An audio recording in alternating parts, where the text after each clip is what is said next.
Why didn't you tell me? That's critical brotherly need to know information. Mokuba?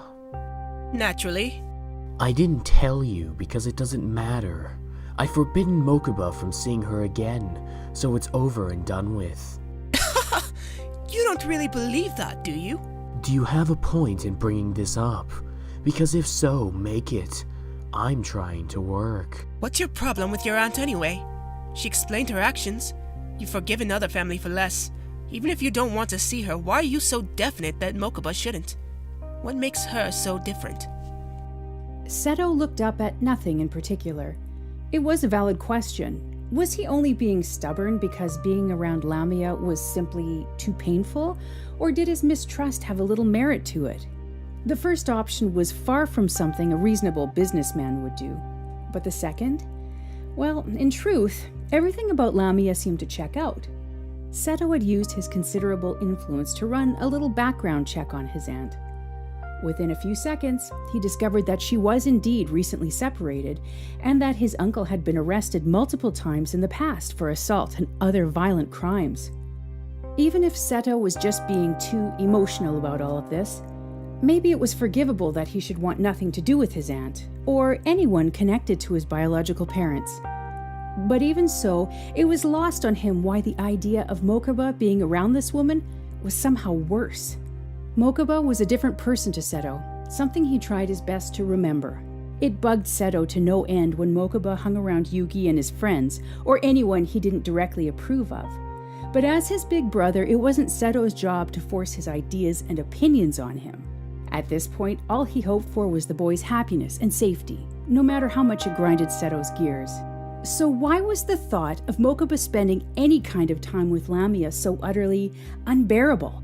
What was the certainty deep in his gut that any contact with the woman was dangerous and would only bring about pain and problems? I just have a bad feeling about this. I've never known you to react on feeling alone. If you're going to tell me to give it a shot, and that I'm acting out of hurt and fear of having to face my past, save it. I had that speech from our brother this morning. Actually, I was going to say you should trust your instincts. You were... what? Seto, if you're truly sure it's your instincts and not sheer stubbornness that are telling you this woman is bad news, you should really listen to them. Thanks. I think. Oh, you know what I mean. Maybe you're all wrong about her. But maybe you're right. You're not being as helpful as you think you are. I don't know what to do. Mokuba always expected Seto to have the answers, and usually he did. But not this time. If you want my advice... I don't. I think the answer is less about her and more about you. Work out how you're feeling first. The answer will come to you. If you're going to burst into song, I'm unplugging you right now. You're welcome. When Seto got home that evening, he called out for his brother. It was late, a meeting had run overtime, so when he didn't get a reply, he wasn't surprised.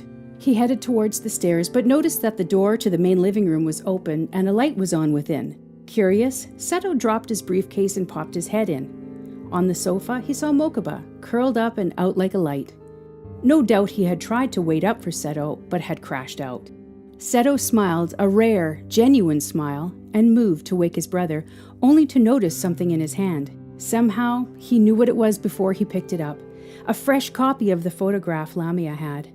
When they were sent to the orphanage, Seto and Mokuba weren't allowed to keep anything of their old lives, not even a photograph. So this was the first time Seto was seeing his parents' faces outside of his memory in years. The two were smiling at the camera. Their mother wore a white gown, their father a matching tux. It was a wedding photo.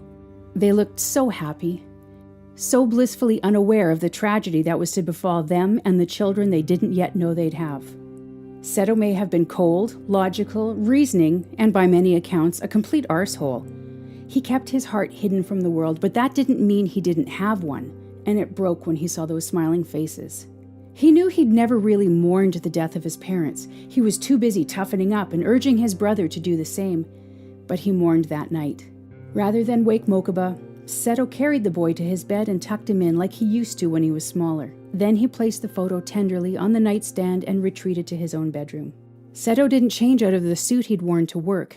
Instead, he stripped off the jacket and tie and fell face first into his soft, expensive sheets. And there he stayed. Seto hadn't cried over anything in years. He didn't cry when he was sent to the orphanage. He didn't cry when his stepfather beat him senseless every other day, or when he was forced to work at weapon point until the wee hours of the morning. No, Seto never cried because he never let himself. But that night, he didn't get a choice. At first, he couldn't even pinpoint the reason why he was crying. Then he realized it wasn't something, it was everything. He missed his parents. He missed the home he grew up in. He missed the ease and the joy in his life before the orphanage. He cried because the beatings had hurt and the days were too long. He cried out of fear that he could never be a good enough pseudo-father to Mokuba, and out of anger that he should even have to try.